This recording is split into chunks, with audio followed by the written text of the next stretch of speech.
Chapter 47 Revelations. Lindsay had instructed the crew to stay at the camp until everyone was 100% again. Between Jack's arm, Ryan's stab wound, and Michael and Gavin's massive blood loss, it was going to take some time. But then, it was time they dearly needed. They were officially in lockdown again. No contact with the outside except on a strictly need-to-know basis. Meanwhile, under Jeff's instructions, Lindsay had the support crew and various arms of the family hard at work trying to get into the LSPD files, with Trevor instructed to track down Dr. Ellis. Ryan's assumption about his death had been correct. They discovered the car crash that Shadle's brother boasted had killed him had only left him in the hospital. As soon as Ellis had left the ICU, he'd promptly disappeared without a trace. When the crew had received the news, delivered by Trevor in person, a smirk crossed Ryan's face. He'd told him, "Ask around for Joel Heyman. He's been in contact with anyone. Joel's your best bet."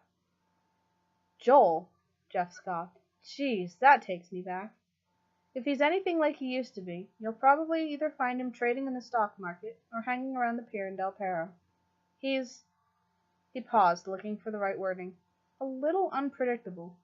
Hard to tell which side of the law he stands on most days. He wears a lot of different faces, so be careful. If he gives you any trouble, tell him Ramsey sent you." Ryan had raised an eyebrow, but said nothing. He shouldn't have been surprised Jeff and Joel went way back. Jeff had connections to all the major players and untouchables in Los Santos. It was part of how he managed to pull together the groups that now form the family. Despite the initial excitement over their theory about the random's motives, the first few days at the camp had been primarily dedicated to sleeping, rest and recovery, while they waited for more information from the support crew. Nights and days melded seamlessly into one another, normal circadian rhythms thrown off by disrupted sleep cycles, many the result of nightmares and night terrors. None of the crew had a decent night's sleep in far too long, and while none of them were capable of sleeping through the night, after the first week they managed to get back to something resembling functioning. It was some ungodly hour of the morning when Ryan had gotten up, sick of staring blankly at the ceiling, and crept from the room, noticing Jeff and Jeremy's empty beds. He paused just outside the door, hearing their voices coming from the main room. "That's really the only reason I'm alive right now," Jeremy said quietly, sounding almost ashamed. Ryan wished he'd heard the first part of that conversation. "I just hate what they did to him, you know," Jeremy continued. "I don't even know what to say.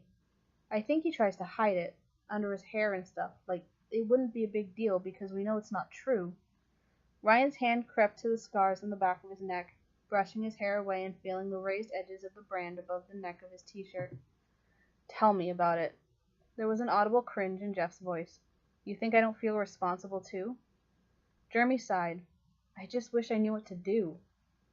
He peered around the corner to see Jeff shake his head and place a hand on Jeremy's shoulder. "Jeremy, listen. The only reason any of us are here is because of each other. We'd all be dead 10 times over if we hadn't been around to save each other's asses, to push each other to be a bit better. That's what part of being a team is about.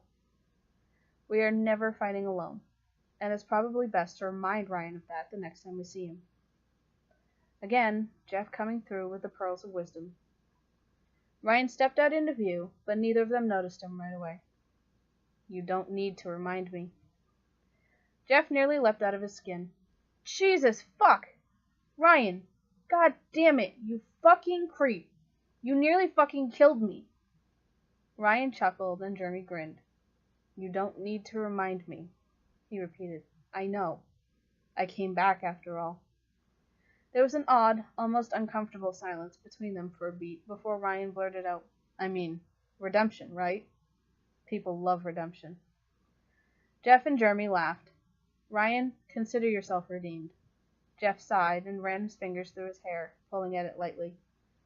"All right, now get some sleep or something. Had the same goddamn thing with Michael and Gavin last night." "How are they coping?" Ryan asked, genuinely worried for them. Jeff shook his head. "We have got to work on communication skills." He rubbed his face. "They're about as okay with all of this as any of us." "So not?" "Exactly. They came real close to having to watch each other die. But I think they'll be okay. They spent a long time talking it over last night. I went back to bed, just like I'm gonna do now." "Yeah, all right. We can take a hint. Jeremy huffed a laugh. Night, Jeff. He just mumbled back, go the fuck to sleep. The next morning, Ryan found himself zoning out over breakfast while the others chattered away, Gavin leading them through a series of increasingly ridiculous hypotheticals. Ryan had been on board for the first few scenarios. Would you rather cry hot chili sauce or sweat wasabi? Clearly, the correct response to that was to cry hot chili sauce, but soon afterwards the conversation had become increasingly convoluted, and Ryan stopped following in favor of staring out the window, watching a group of ravens settle in a tree nearby. An unkindness to ravens, if he remembered correctly. What about you, Ryan? Gavin asked. Ryan's ears pricked up at his name, but he'd missed the entire conversation before that. What about me? He echoed. I missed that. What would you change, if you could change anything? Could I make you mute? Ryan quipped with barely a thought, raising an eyebrow. The others laughed. Gavin snorted. No, like, about you. Surely there's something you'd change. Ryan rubbed the back of his neck without thinking. I try not to think about it, he said dismissively. Aw, why not? It's fun. It's really not, Gavin. Suddenly, the conversation got serious. Ryan, Jack started, aiming for comforting, but not quite getting there. Do you want to talk about it? You've been through a lot. Surely you've got stuff you want to get off your chest. Ryan shook his head. Not really. No. Michael picked up on Jack's plea. You gotta stop pushing us out. It's what those fuckers want, to divide us. Jeff shook his head. Look, you don't need to... He started, but Michael cut him off. How are we supposed to trust you if you can't even open up to us? Good point. Why should they trust you? Shut up. The voice in his head laughed maliciously. You can't tell them because you know it's true. Shadow's voice inside his head, mocking him. How does it feel, knowing that I've marked you for what you are, for all to see, a traitor? Show them. He doesn't have to say anything, Michael, Jeff snapped. It was shocking to hear, firstly, Michael pushing the issue as far as he had, and secondly, Jeff snapping at Michael, something virtually unheard of unless Michael was deliberately trying to piss him off. Then there was also Jeff defending Ryan's right to remain silent. Ryan keeping his mouth shut usually meant he was up to something. Suddenly, it was very clear to the crew that Jeff knew something the others didn't, and everyone shut up all at once. Jeff was on his side. We are never fighting alone. Ryan let out a long sigh. No, Michael's right. If he was honest, he'd been playing on his mind for a few days now, since he'd talked to Michael the first night they'd arrived at camp. The talk with Jeff from the night before had only served to bring it back to his attention. Hey, Ryan, we're here for you, buddy, Jeremy added. Thanks, Ryan nodded. So, there's this. He turned around, pulling his ponytail to one side, and pulled his shirt down to reveal the brand. Before the crew could react, Ryan went on. I don't know how it looks, but if you can't read it, it says Judas. Shadles explained that in no uncertain terms. Sure enough, shiny, pale, deeply scarred tissue formed the still very recognizable word, Judas. No one had the heart to tell him they could read it. Shadles did that? How? That's fucked up, Michael said instead.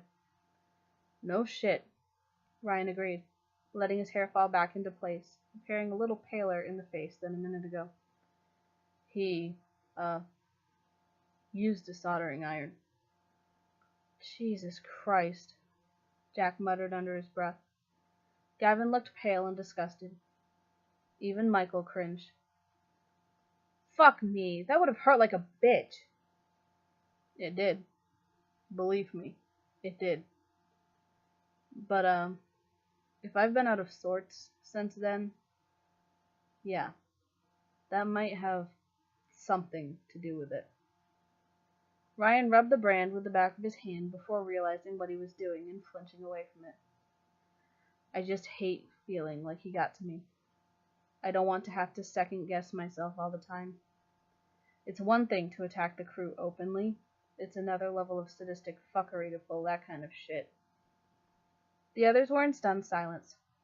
So that's why you left? Jeremy asked. I stabbed you, Jeremy. Yeah, and I say you're not a traitor, so what does that say? Ryan, man, you're not a traitor, Jeff said with an air of finality. You don't need us to tell you that. Ryan nodded. I know. I just didn't like my options. Either he was right, or he'd gotten into my head. Somehow, I ended up going with both. Look, I don't regret it. I've said it before, I was stupid. I went about it in the worst possible way, but I don't regret it. Because everything I did, he cringed at how sappy it sounded in his head. I did it to keep you all safe. I'm not ashamed of why I did it. As awkward as it was, he felt better. His hand slid up to the back of his neck again, thumbing at the scars. Although, I can't say I'm much of a fan of the new body modification.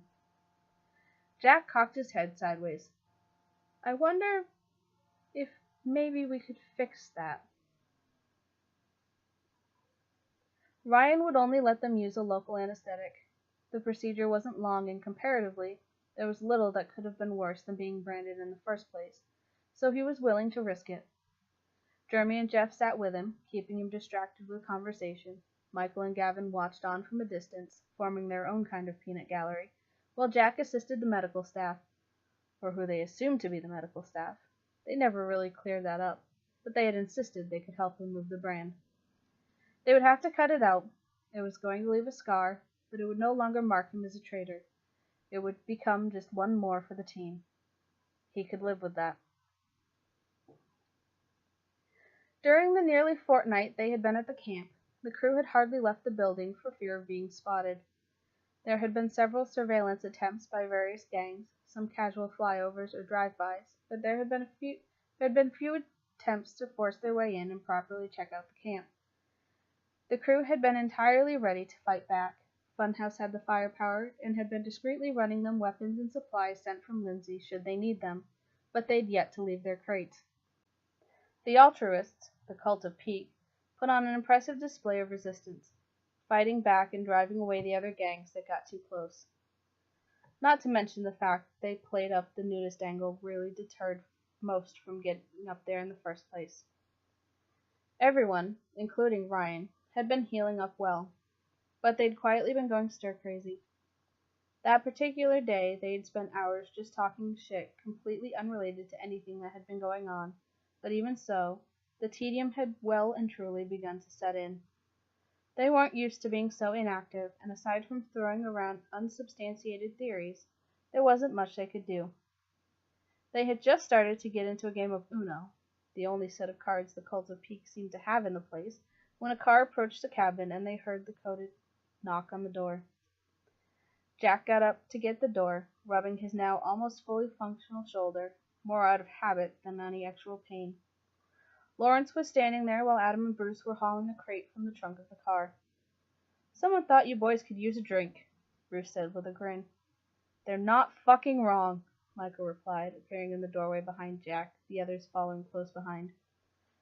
Ryan was more concerned with the fact that his caffeine withdrawal headaches hadn't been getting any better, but the guys had been all climbing the walls at the lack of alcohol at the camp, especially since there was nothing better to distract them with the technology ban. Jeff had taken the opportunity to sober up. Jeff and Michael looked at the hall. Beer, spirits, Irish cream. Hey, rye bread, you'll be happy, Michael sang out, bringing Ryan curiously nearer to see the crate also included loads of cans of Diet Coke, clearly meant for mixers, but Ryan immediately hoarded a handful to himself. A note stuck to the side of a bottle of whiskey said, Love, Steffi. Jeff laughed as he inspected it. I guess the raise went through. I picked a hell of a time to quit drinking, huh?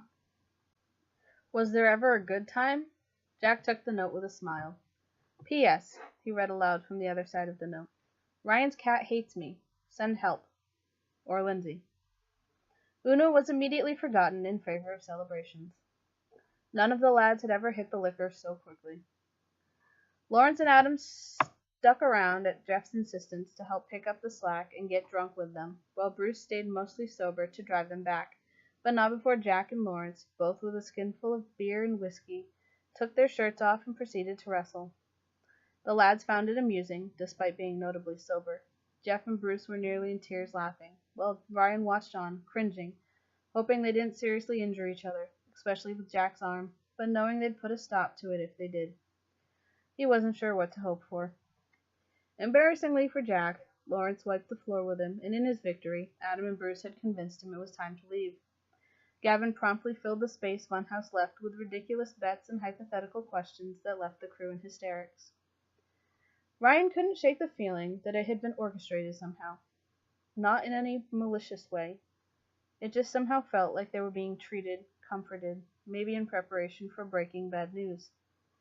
At any rate, it had a kind of Last Supper quality to it that made Ryan uneasy. He wished he could let go and just enjoy it, just for tonight. With something of an effort, and after downing a half a glass of Jeremy's Irish cream, which hadn't tasted too awful, he did manage to quiet the persistent voice of anxiety and let go. Eventually, they came full circle, and Uno was resumed with slightly drunken enthusiasm. "Hey, Ryan, here's looking at you." Jeremy reversed the order again, allowing Ryan to put down another card. The pair had silently and eerily effectively paired up against the others and had been dominating the game for the past few turns.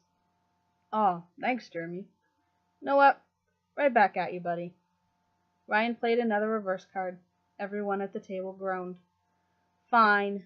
Jeremy laughed and finally played a card that wasn't a reverse. "Michael, this is for you."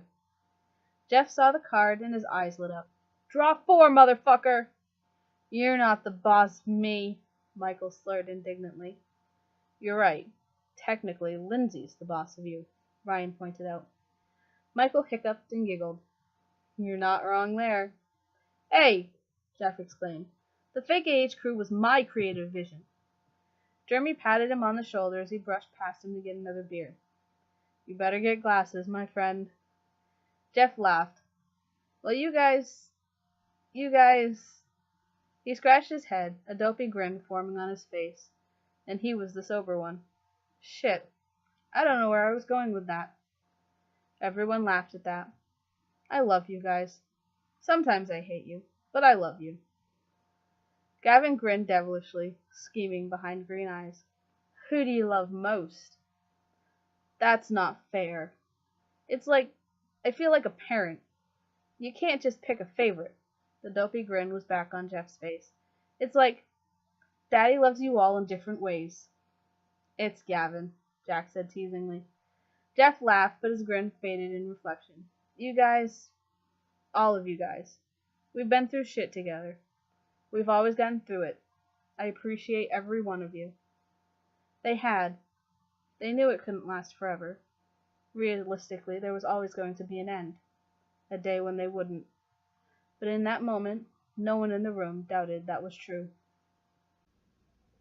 Lindsay had given them a day to recover from their shenanigans, a day they sorely needed, before she made sure everyone was present for a teleconference. The crew was thankful for the final disruption to the monotony, but Ryan's gut instincts felt like they were about to be confirmed. Funhouse had dropped off a laptop for them a few hours earlier, and it had the same feeling of energy and action as the first heist meeting after Ray's death. They only hoped the outcome would be better this time around. Mika had some news for them. "Pay attention, because there's a lot of information here," she wisely pre-warned them. "We had a hell of a time getting access to restricted files in the LSPD, but it wasn't entirely hopeless. I got in contact with some of my sources in the know, and they said a few years ago there were allegations of major corruption in the force, but they never got properly investigated. Well, that's to say they never saw the light of day. But my girl managed to dig up some of the original interviews that sound a lot like the LSPD and FIB were hitting up gang members to do their dirty work for them. Kind of like a plea bargaining thing." "How fucking convenient," Michael mused. "The FIB have always had rats. We know that," Ryan added. "Yeah, well, this sounds like it was more than that," Mika went on. "It sounded a lot like they were trying to set up a way they could act outside the limitations of the law to regain control of the streets. And you know who one of the main players was? Steve Haynes. Who? Jeremy asked. Don't you own a TV, Jeremy? Mika teased. He was the host of Underbelly of Paradise. Remember that shitty reality show about the gangs of Los Santos? But before that, he was also a corrupt as fuck FIB agent.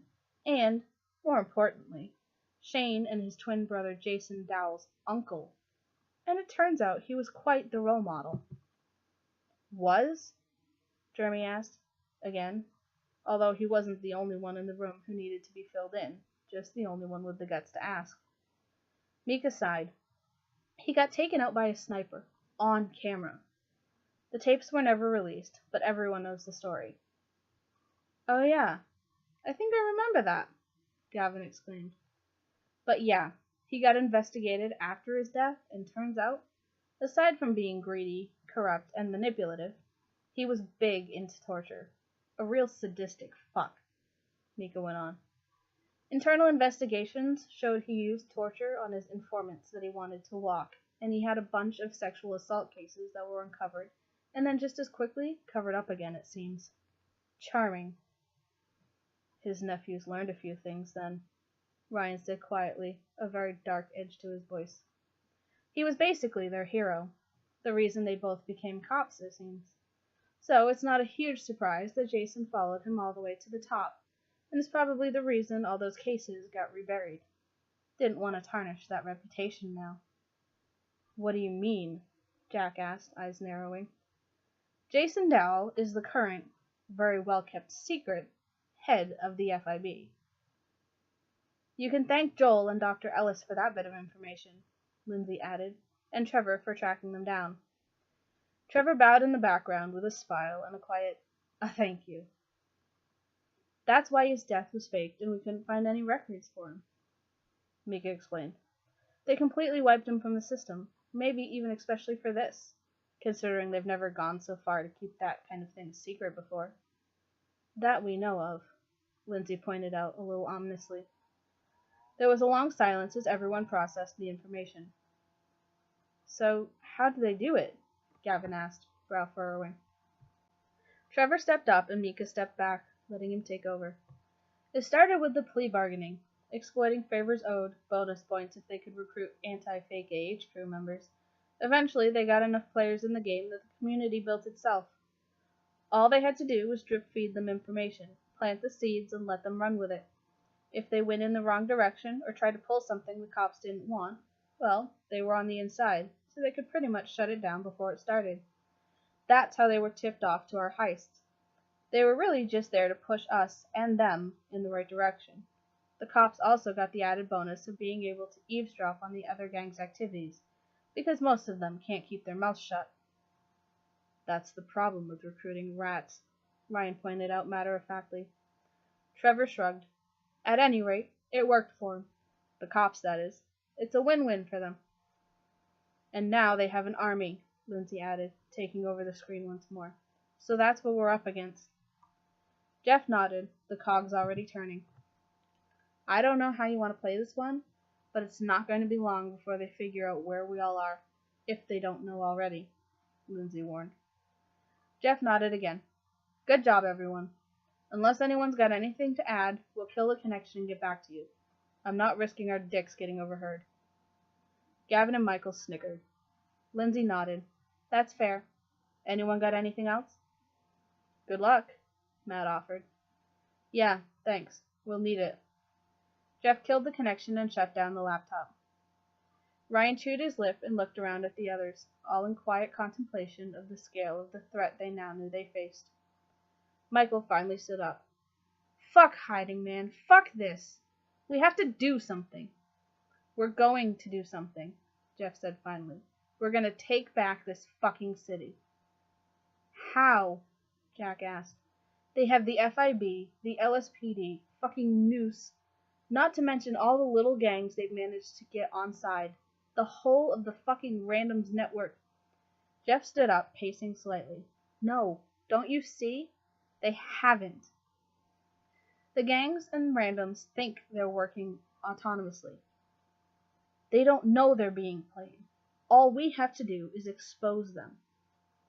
How many are going to follow when they figure out who's leading them? They're not going to believe that, Michael pointed out.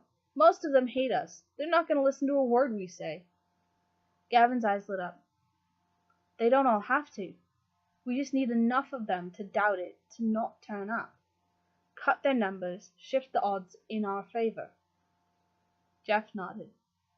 We know how to work together. They don't. The police and the FIB will have training, but they can't control their masses. We can. We have the family to fall back on. So what exactly are you suggesting? Jeremy asked. We're going to make another video.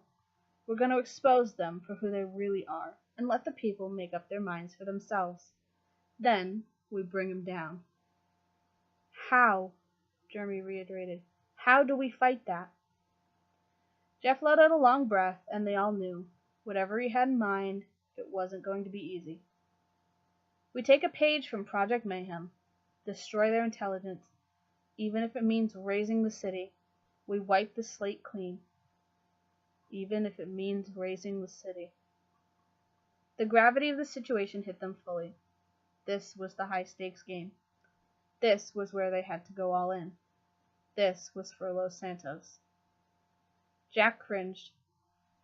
Sounds a lot like we're talking about an all-out war for the city here. Ryan nodded. Like Peake said, sometimes you gotta steal it back. That's one hell of a heist, Michael pointed out after a beat. Jeff shook his head.